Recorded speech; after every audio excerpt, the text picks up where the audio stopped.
So, ano ko lang kung if I got it right. So, pag yung S-cheat, kailangan meron na i-file sa korte.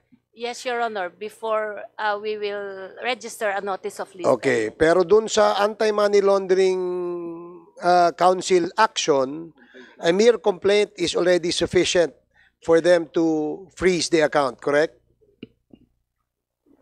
Yes, Mr. Chair. Okay, so NBI, the ball is in your hands. Sabi nga ni, we've been asking you in the last 7 hearings of this committee. I remember, I think it was the 7th or the 6th hearing of the committee when we asked NBI kung ano na yung kaso, na i-file nyo na ba? At sabi nyo, you're still in the process of firming up all your evidences before you make the information available and forward it to DOJ, correct? Parang ang tagal na masyado nung kasong yan. Yes, please. Yes, Mr. Chairman, as you have uncovered in this investigation, this is a very complicated case. So we cannot attack the birth certificates of these people directly, no?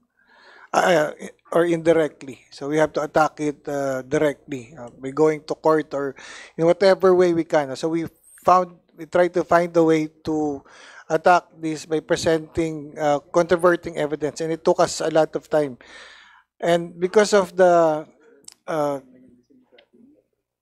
holidays that last year, we underestimated the challenges that's going to be posed by the holiday season. So it took us really a lot of time. And because of the court's delay in the issuance of the warrant for the disclosure of data, that's the reason why this case got delayed. I'm surprised why the NBI does not know that a mere complaint is already sufficient for the Anti-Money Laundering Council to take action. Ba't hindi nyo alam yun?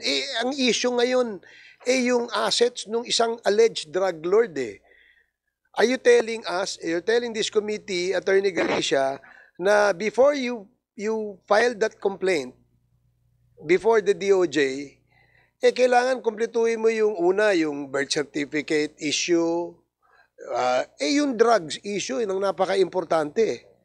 Diba? That should have been the primary issue here, correct? Yes, Mr. Chairman, but the theory is that these people organize a company that's illegally formed a company who is going to do illegal activities. No? So I understand. yes, Mr. Chairman, because the DOJ told us that if we're just going to rely on the articles of incorporation as a basis for filing a complaint, that will not be enough. So we have to gather evidence. Not enough to secure a conviction. Is that what you're saying? Yes, for establishing prima facie. Okay. Yun nga yung sinasabi lang nung Anti-Money Laundering Council, complaint lang What we're trying to prevent is that these people actually dispose of their properties and assets because they are now a subject of an investigation, di ba? Parang ang gusto natin palabasin, para hindi sila makapag-dispose ng kanilang mga property. Alam mo, we lost a lot of time. It is already more than half of the year 2024. This anti-illegal drug operations spearheaded by you was in 2023 of October. Does it take that much time for the NBI to file and initiate the filing of a case against these suspects? Diba? Meron kang Empire 999 that owns the warehouse where the drugs are discovered. So, di ba enough? Di ba sufficient yun? According to the Department of Justice, Mr. Chairman, that's not enough. And so when they advised you that is not enough? Yes, Mr. Chairman. So DOJ yan? Yes, Mr. Chairman. So, sino sa DOJ nag-advise sa inyo yan? the task force on illegal drugs, they required us to secure a warrant for the disclosure of data and to coordinate with the Chinese embassy. Marami sir ang pinagawa so that we could not file it. And because of DC-20, Mr. Chairman, that's not filing of a complaint. That's for purposes of evaluation. That's not yet a complaint. A complaint is when they said you may file this for preliminary investigation. That's the only time we can file it for purposes of preliminary investigation. And that's I think what they need. So yung filing of an information sa DOJ will not result to a preliminary investigation? Yung ginawa po namin is for purposes of evaluation lang po in compliance with DC-20. So they have the final say whether you were going to file it for preliminary investigation. Congressman Akop? Yeah. Attorney Galicia, I have here a copy of the letter of Undersecretary Raul Vasquez. Diba? Tama po yung sinasabi ninyo na undergoing evaluation. Pero dito po sa sulat ni Undersecretary Vasquez, nakalagay dito na the National Prosecution Service, Office of the Secretary of Justice Prosecution Staff, is currently evaluating the said complaint and its annexes. Pero meron siyang pasubali.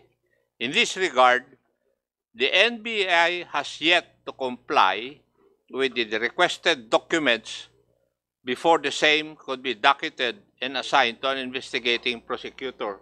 So, until and unless NBI would submit the requested documents by the DOJ, hindi po kikilos ito.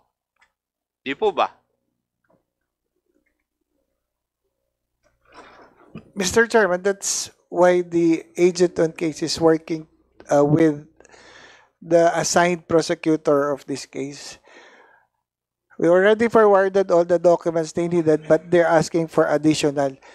Yeah. Now, I will ask NBI, do you have the requested documents in your possession?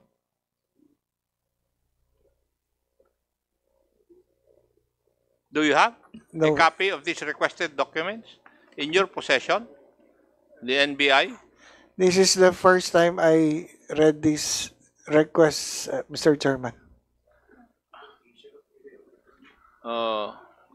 Kasi kung wala sa inyong possession itong documents na hinihiling ng DOJ, hindi kayo makapagsasubmit at hindi kikilos yung kaso. Kasi yun ang inaantay ng DOJ for NBI to submit the requested documents before the same could be docketed and assigned to an investigating prosecutor. We already submitted all the documents, Mr. Chairman. So, wala na ito. Naibigay nyo na lahat. Yes, Mr. Napag-comply Chairman. na po kayo rito. We have complied with it. Pwede lang kayong mag-act o mag-react kung merong predicate offense. Tama Yes. po ba? That's correct po, Mr. Chair. Now, when will a predicate offense exist for you to act? For precinct, Mr. Chair, normally, we can the process will proceed if we will be able to show the proof of the existence of the unlawful activity, Mr. Chair, which is normally the complaint, Mr. Chair. So, if a complaint or a proper complaint is filed with the DOJ, pwede na yon na predicate offense. Yes, Mr. Chair, even if it is not yet resolved, Mr. Chair. Even it's... When it is not, Even if the case is not yet resolved on the yun prosecution na, level. Siyempre. Kasi kung na-resolve na yun, di ba, kung kailangan i-file yung ipa-file ng DOJ sa appropriate court, di ba? Ang tinatanong lang namin is, kailan nagkakaroon ng predicate offense para makapag-react ang AMLAC? Yun ang gusto namin malaman eh. We are presenting a copy of the complaint, Mr. Chair. Now, in the case at hand, yung final na kaso ng NBI, would that consist already of a predicate offense? That's already a predicate offense, Mr. Chair. That's why we are requesting for a copy of the complaint, Mr. Chair. So if NBI or DOJ would provide you a copy of the complaint filed, pwede na kayong kumilos. We can proceed, Mr. Chair. In fact, our investigation is ready and we're just Oh, waiting. so maliwanag. Now, NBI, in the last hearing of June 19, 2024, sinabi ni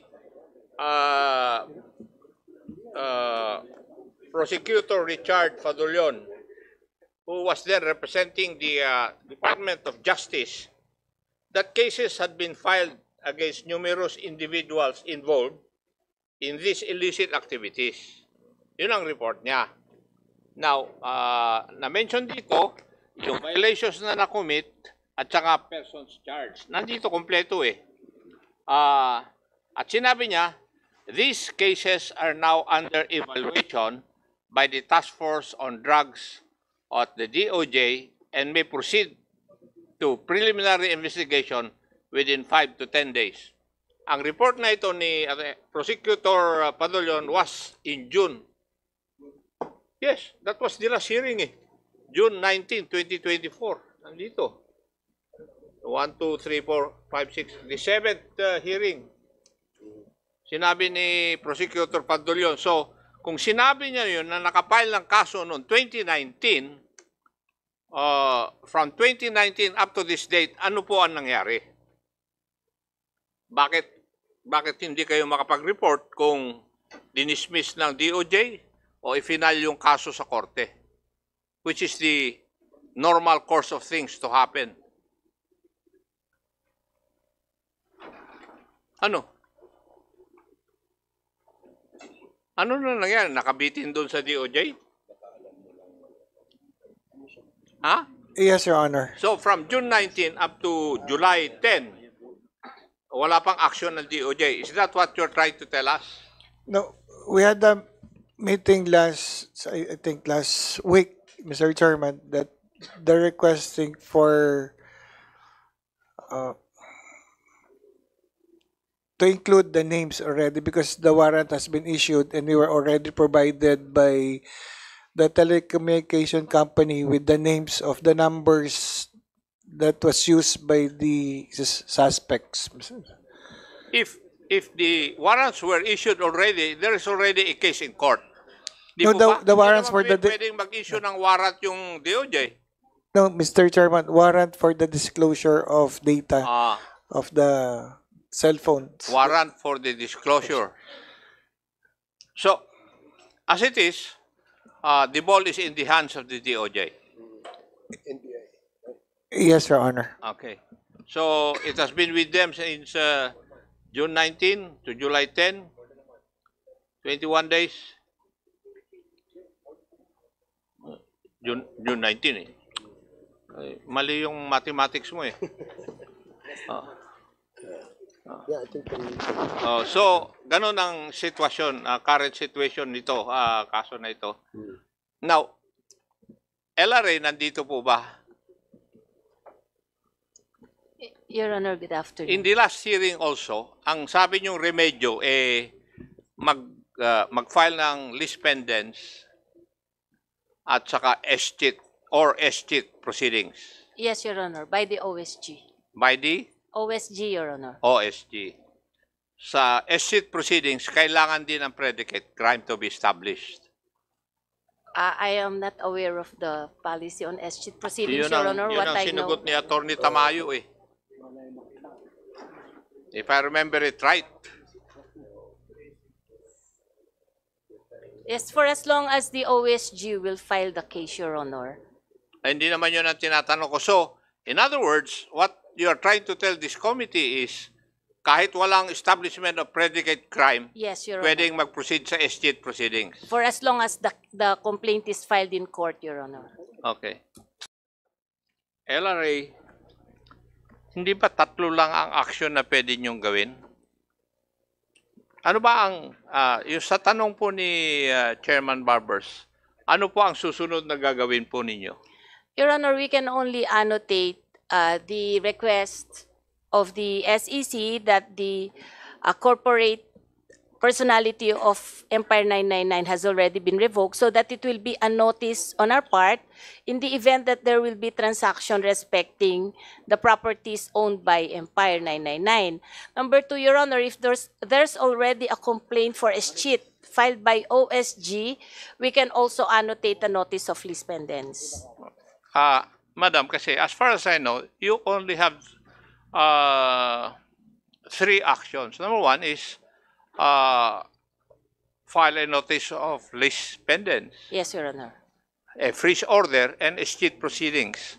Yes, Which Your of the Honor. 3 would you avail of after Your Honor, after? the remedies may be Patapusin mo exercised. muna kasi ako, madam, I'm sorry, Your Honor. bago ka sumagot. I'm sorry. Kasi after the revelation of SEC na na-cancel na yung registration na nila, would that be enough for you to go to either lis pendens, freeze order, or escheat proceedings? Your Honor, we cannot act on these actions unless there is a request filed by the government agency concerned. In this particular case, the SEC, the AMLAC, and the OSG. The SEC and the AMLAC AMLAC and OSG, Your Honor. and OSG. Yes, Your Honor. Concurrent yung tatlo na yun. Yes, Your Honor. We Okay. can avail those remedies At concurrently. least clear po tayo doon. Now, may I go to PRA? In the last hearing, ang sabi po nyo, since 1985, 41,222 principal retirees have received visas since 1985, with a significant number being Chinese.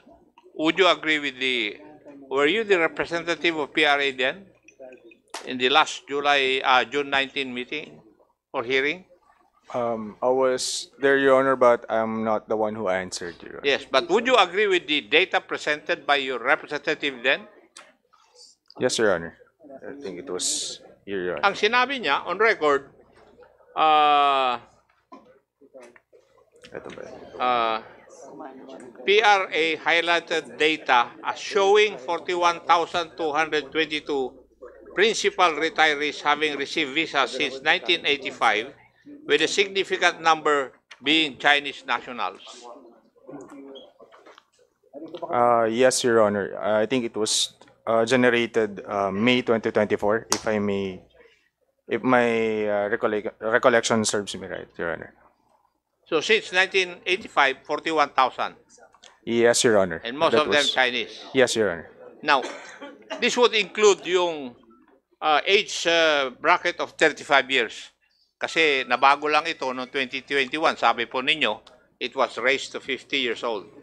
Yes, Your Honor. Tama? Yes, Your Honor. Now, if I may I request that you give us a copy or a list of Chinese nationals availing of this protocol to acquire visa from 2016 up to the present? Yes, Your Honor. We will provide the data, Your Honor. Yes, yung from 2016 up to 2024. Yes, Your Honor. I will check if I already have the documents. I will submit now. But if there's none, we will submit it as a I said from 2016 to 2024. Chinese nationals only. Yes, for Chinese nationals. Yes, Your Honor. Who availed of this process of acquiring a visa. Yes, Your Honor. Ah, We will comply. Thank you, Mr. Chair. Maliwanag na po lahat.